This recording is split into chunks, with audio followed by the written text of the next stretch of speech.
15 ஆண்டுகளமா அண்ணன் வந்து மாற்றுன்னு ஒன்றத்தை கொடுக்குறாரு. அதுக்கு முன்னாடி அதிமுக திமுக விட்டா வேற மாற்றே கிடையாது. அண்ணன் 15 ஆண்டுகளமா மாற்ற கொடுக்குறாரு மக்களுக்கு. மக்கள் அதை உணர்றாங்களா? இவ்வளோ நாளும் நம்ம ஒரு சிறு அதிகாரத்தை கூட பெற முடியாம இருக்கும். இது எப்படி மக்களை குறை சொல்றதா இல்ல தலைவர்களை குறை சொல்றதா? அண்ணன் இன்னும் எவ்வளவு நாளைக்கு இப்படி ஓடுறது?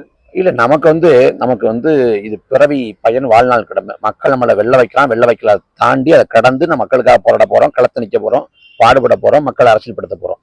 ஆனா மக்களுக்கான விடிவு தீர்வு கிடைக்கணும்னா, நீதி கிடைக்கணும்னா அதுக்கு வந்து வாக்கை வந்து மாத்தி செலுத்தணும்.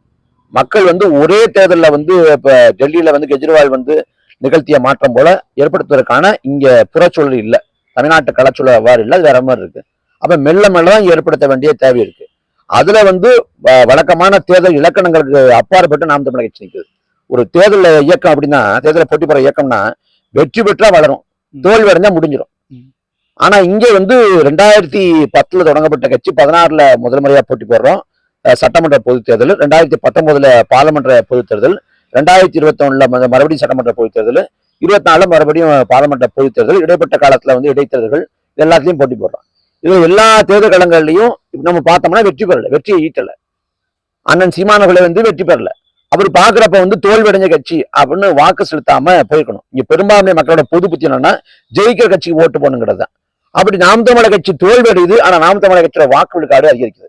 குறிப்பா சொன்ன 2024 இந்த பாராளுமன்ற பொதுத் தேர்தலில், அதாவது காங்கிரஸும் வேண்டாம் பாஜக வேண்டாம்ங்கிற முடிவெடுத்து நின்ற கட்சிகள் எல்லாமே பின்தங்கி இருக்கு. அது மாயாவதியா இருக்கட்டும், இந்த பக்கம் சந்திரசேகர் ராவா இருக்கட்டும், யாருக்குமே பெரிய பயன் கிட்டல இந்தியா முழுக்க. ஆனா நாம் தமிழர் கட்சி வந்து சட்டமன்ற பொதுத் தேர்தலை விட அதிகப்படியா வாக்களை பெற்று ஒரு மாநில கட்சியால் அங்கீகரிக்கப்பட்டிருக்கு. அப்ப இது எல்லாமே அசாத்தியமானது. இன்னும் சொல்ல போனா இன்னைக்கு காலத்துல தேர்தல் என்பது மிகப்பெரிய வியாபாரமாக வர்த்தகமாக மாறி போனது. ஒரு சட்டமன்ற பொதுத் தேர்தலில் ஒரு தொகுதிக்கு அதிகபட்சமா செலவு பண்ணலாம்னு தேர்தல் ஆணையம் விதிச்சிருக்கிற தொகைங்கிறது 40 லட்சம். 40 லட்சம் தாண்டி ₹1 செலவு பண்ணாலும் அது முறைகேடு தான், அது ஊழல் தான், அது நேர்மையான முறையில பெற்ற வெற்றி இல்லை. ஆனா இங்க பாக்குறோம் 40 கோடி வரைக்கும் செலவு பண்றான். இங்க முன்பே சொன்னது போல துண்டறிக்கை கொடுத்ததுக்காக கைது செய்யப்பட்டு சிறைப்படுத்தப்பட்டிருக்காங்க. அதிமுக ஆட்சி காலத்துல வந்து ஹைதராபாத் துண்டறிக்கை கொடுத்ததுக்காக வளர்மதி அப்படிங்கிற ஒருத்தவங்க வந்து பெண்மணி வந்து கைது செய்யப்பட்டு சிறைப்படுத்தப்பட்டாங்க. துண்டறிக்கை கொடுக்க போறப்ப இதே போல காவல்துறை வந்து அச்சுறுத்துது, நோட்டமிடுது, கண்காணிக்குது, அது வேண்டாம், சட்ட ஒழுங்கு பாதிக்குங்குது. அப்படி துண்டறிக்கை கொடுப்பதற்கு இவ்வளவு கெடுபிடி வைக்கிற அரசு வாக்கு காசு கொடுப்பதை வந்து கண்டு காணாது இருக்கு. வாக்கு காசு கொடுக்க கூடாதுங்கிறத வந்து ஒரு வழிகாட்டு நடைமுறையாக்கிய அது திட்டமிட்ட குற்றமா இல்லை. கடந்த 10-15 ஆண்டுகளுக்கு எடுத்துங்க, வாக்கு காசு கொடுக்கப்பட்டதா யார் கைது செய்யப்பட்டிருக்கா? காசு வாங்கினா யார் கைது செய்யப்பட்டிருக்கா? அரவக்குறிச்சி, ஆர்கே நகர், தஞ்சாவூர், வேலூர்னு பல தேர்தலில் வந்து தள்ளி வைக்கப்பட்டிருக்கு பல தொகுதிகளுக்கு. இங்க எங்கேயாவது தேர்தல் தள்ளி வச்ச இடத்துல தள்ளி வச்சாங்கன்னா யாரு காசு கொடுத்தாங்க? காசு கொடுத்தவங்க கைது செய்யப்பட்டாங்கன்னா, வாகனம் கைது செய்யப்பட்டாங்களா, அந்த வேட்பாளர் தடை நீக்கம் செய்யப்பட்டாரா, கட்சிக்கு இடைக்கால தடை வைக்கப்பட்டது? எதுவுமே இல்லை. ஒரு தேர்வு நடக்குதுன்னா தேர்வுல வந்து ஒரு மாணவர் வந்து முறைகேடு பண்றாருன்னா அந்த மாணவரை தண்டிக்கணும், தேர்வை தள்ளி வைக்க கூடாது. ஆனா இங்க தேர்தல் முறையில தவறு நடக்குதுன்னா தேர்தல் தள்ளி வைப்பாங்க, அவ்வளவுதான். அப்ப வாக்கு காசு கொடுப்பதை அதை தடுப்பதற்கான சட்டமே இல்லைங்க. இந்த முறைக்குள்ள இந்த பணக்காரங்களா இருக்கிற இந்த கட்சிகள் வந்து பயன்படுத்தி கொண்டு வாக்கு காசை வாரி இறக்கிறாங்க.